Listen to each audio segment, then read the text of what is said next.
ឧកាសនមោមេប្រងប្រាយស្រ័យថាហាំងខ្លួនខ្ញុំណែបខមសត្វទេអោនកាយវន្ទេសំថ្ងៃ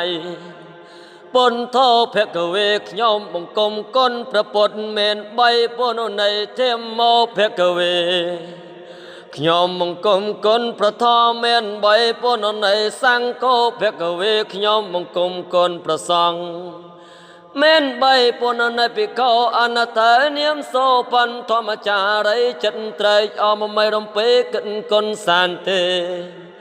រោគតយបាក់កសដំកត់ជាគុណបារមីតាតាំងដើមនាមនុនៃមេដាថ្លាថ្លៃឲ្យនាមនុណាក្នុងបទបាលីកែខៃស្រ័យថាដួងកែវជីវ៉ាក្នុងការឧត្តមពោខ្ញុំសរសើរសិលគុណបារមីជួយជូនគុណចេតនា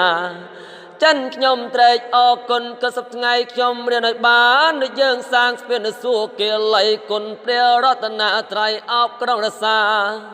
សបដិបណ្ណោពុទ្ធោភគវេទសបដិបណ្ណោធម្មោភគវេទសបដិបណ្ណោសង្ឃោភគវេតេងខ្ញុំព្រះករុណាសូមគ្រួញក្រាបប្រណិតបាត់សូមកបនៅសិលសាច់ចាំងជាសមាកោសិលទៀងពេកពុទ្ធនឹងសិលខន្តី